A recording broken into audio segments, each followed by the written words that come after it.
Genetically modified organisms, or GMOs, were introduced to the agricultural market in the 1990s. Since then, GMO crops have been planted on almost 500 million acres of land globally. GMOs are created by the transfer of genetic material from one species to another, and their introduction to the food supply has created tremendous controversy. Issues ranging from the ethics of patenting lab-created life forms to concerns over whether they're actually safe to consume have sparked protests around the world. In fact, some European countries have banned growing GMO crops altogether. So we sent Isabel Young to investigate this highly charged debate over the future of our food.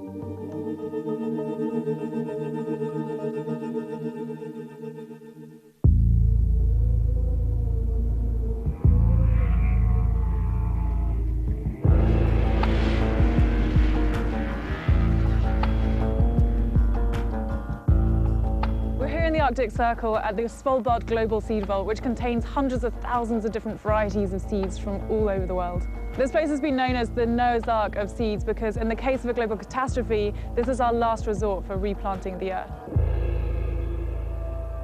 400 feet under the Earth and built to survive a nuclear attack, Svalbard collects seeds from all over the planet. It's here to preserve the bedrock of agriculture, genetic diversity. The seed bank's director and founder, Carrie Fowler, brought us inside. So we're just going into the main seed vault in Svalbard. Inside this door, we've got over 13,000 years of agricultural history. Wow, this is a lot of seeds. It's a lot of seeds. What was the idea behind building this vault? The idea was really to put an end to extinction for agricultural diversity. What we've really tried to do here is preserve options for the future. So that's why these seeds are so important, to breed the next generation of seeds. That's right. This is the biological foundation of agriculture. What's the worst case scenario if we start to lose these traits? Then we're in a waiting game for our major crops to fail and fail permanently. So without diversity, we face potential starvation. Oh, absolutely, on a massive and more or less permanent scale. The fear that our agricultural system could collapse may seem like some distant, unthinkable future, but what if we're already on the brink? For thousands of years, farmers maintained genetic diversity by saving their own seeds. But today, many farmers buy the same seeds from GMO manufacturers. Dr. Major Goodman, a traditional corn breeder, thinks the widespread monocultures of the same GMO crops, also known as transgenics, could be a disaster waiting to happen. One of my main concerns with transgenics is that the same gene is being used almost worldwide. Why is that such a big problem? If something should happen, if one of those families should develop susceptibility to a new disease, we'd be in real trouble. So one disease could potentially wipe out all the corn? That's correct. It's just universal. You don't plant the whole world to one thing. But that's exactly what we're doing. Today, more than 90% of all corn and soybeans grown in America are genetically modified. And just a few large companies control most of the world's seeds. And the biggest of all is Monsanto. Over the last 20 years, Monsanto has transformed from a chemical company known for making Agent Orange into the world's largest agricultural seed company. The man most responsible for these advancements is Chief Technology Officer Dr. Robert Fraley. He sat down with us to explain the importance of GMOs. You know, we have about 7.2 billion people today. That's going to go to 9.5 by 2050. That means that we have 35 years to basically double the food supply. We will need to produce more food than has been produced in the entire history of the world. That's probably the greatest challenge facing mankind. And I'll tell you, I think we can do it. Monsanto gave us a tour of their labs to show us how they plan to feed the world. So this laboratory here, we're looking at over 12 million pieces of DNA to try to find plants that have the best combination of DNA. But what made Monsanto famous was when they genetically modified their seeds. Their scientists used bacteria to deliver genetic abilities never before seen in any crops. One trait allows the crop to produce a protein so that when a bug eats that plant, it dies. But their most profitable breakthrough was to modify their crops to be tolerant to pesticides. But not just any pesticide. Their pesticide. Roundup kills weeds where others can't. Roundup, no root, no weed, no problem. Monsanto crops are now genetically engineered to be resistant to Roundup, or glyphosate. This means that you can spray Monsanto's pesticide directly on to Monsanto's crops. And while the weeds around it are poisoned, the plant itself survives. Since Roundup-tolerant crops were introduced in 1996, Roundup has grown to be the most widely used weed killer ever.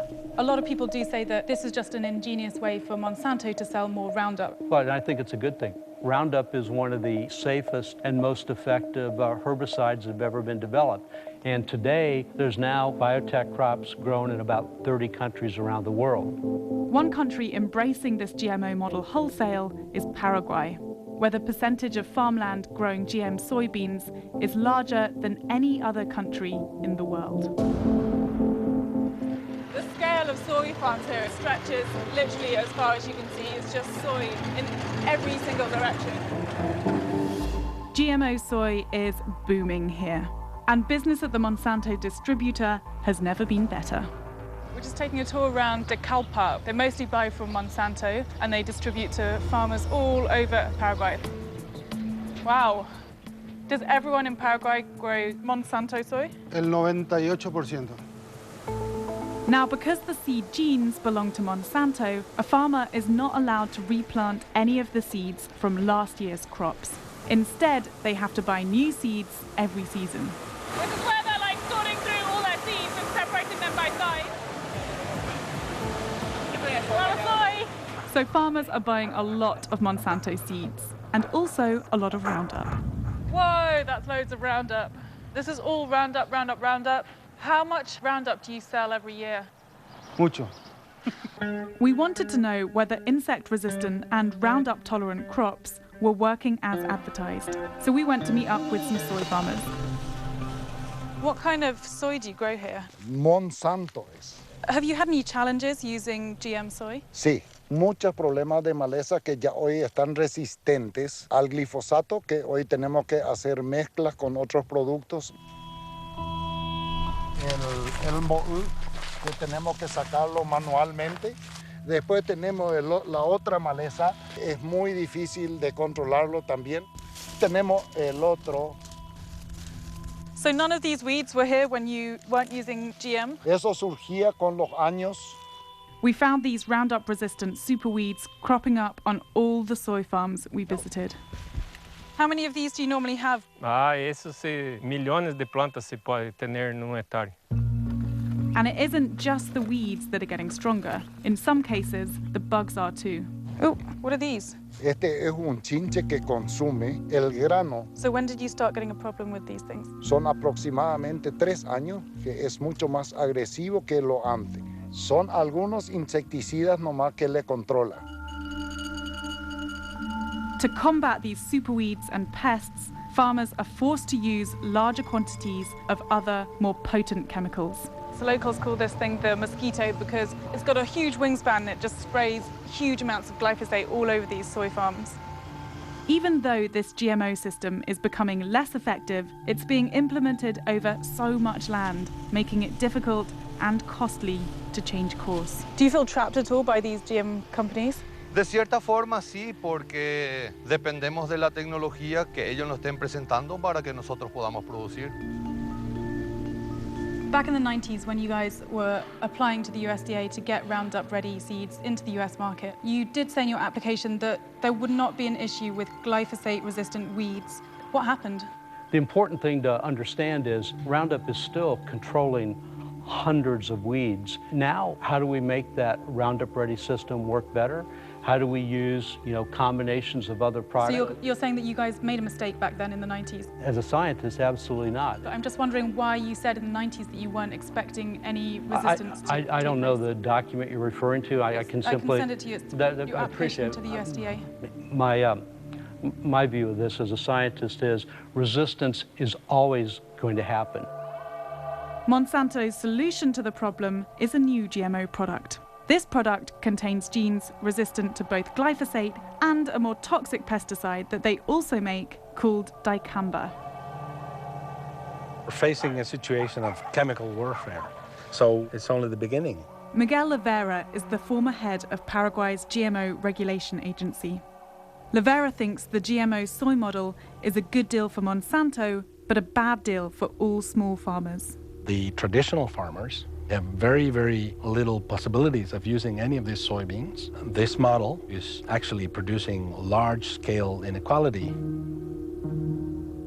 What are you doing to support small farmers? The benefit to the small farmer in every case I've ever seen has been disproportionately greater than to the large farmer because they don't have as many alternatives to begin with.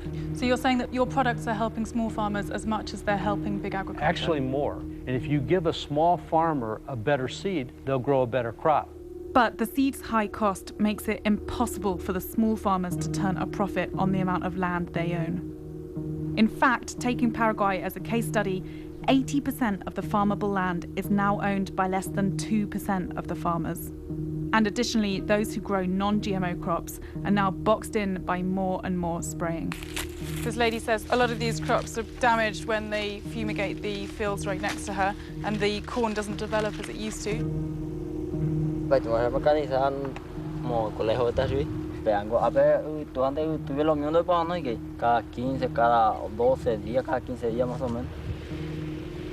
Los proyectos flojeros o invadir la comunidad a la hora de semilla, hora de alimentos, ya.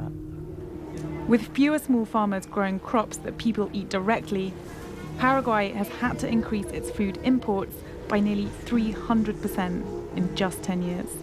It used to be the case that most of this food that we're seeing sold here would come from small subsistence farmers. Now most of this food is imported. It comes from various parts of South America. Now hunger in Paraguay has doubled in the past decade. Monsanto's claim was that they want to feed the world. So we spoke to Dr. M. Jahi Chappelle, Director for the Institute for Agriculture and Trade Policy and an expert on food security. Monsanto claimed that they're helping to improve food security. Is that the case? No, not in any meaningful way. The problem with the global food supply is not a lack of food, and it's certainly not a lack of soybeans or a lack of corn, which are the two main genetically modified crops in the world. Why are companies like Monsanto targeting those monoculture crops? Oh, it's immensely profitable for the industrial food system to sell more really low quality, low health food to the world, as opposed to growing the diverse crops we need to really all be healthy. How did these big multinational agricultural companies get into these developing countries in the first place? The fact that Monsanto's net worth is several times the total GDP of a lot of countries makes it really easy for them to come in and propose, this is the scientific solution to your problems. If we increase our soybean exports in Paraguay, then everyone will be better off. But it's not actually reality. And it isn't just developing countries that Monsanto is pushing around. They've amassed an incredible amount of influence in the US. We met with Senator John Tester, a farmer from Montana. Tester removed language that had been inserted into a US spending bill that would have protected Monsanto seeds from legal action. Not only does this ignore the Constitution idea of separation of powers, but it also lets genetically modified crops take hold across this country, even when a judge finds it violates the law. There was evidently somebody that put that language in. Now, nobody took credit for it. I'm assuming that they put it in at Monsanto's behest. Do you think it's the case that the US government has been helping the biotech industry? I think there are people within the Senate and within the House that absolutely do that. This is a different way of doing business for agriculture, and I always get really nervous when farmers have always had control of their seed from the beginning of time, and the seed will have to be bought every year by the farmers from an agribusiness company. So I think as we move forward, we need to do it cautiously, and we need to know what we're getting into. Shortly after this interview was shot, the World Health Organization declared glyphosate, the key chemical sprayed on these crops, a probable carcinogen to humans. Dr. John McLaughlin was on the team that reached this conclusion. Why are you coming out and saying glyphosate could cause cancer? One of the main reasons for a difference is just that there's more evidence that accumulates over time. And I think it's an important message to get out. Why don't we do these studies and begin to better understand whether there are such health effects? So Monsanto's response is that you guys have been cherry-picking your data, that this is inconsistent with decades of previous studies, and that it's an agenda-driven process. What do you make of that? It's a rock-solid process. Classifying anything as a carcinogen is a warning flag for all of us.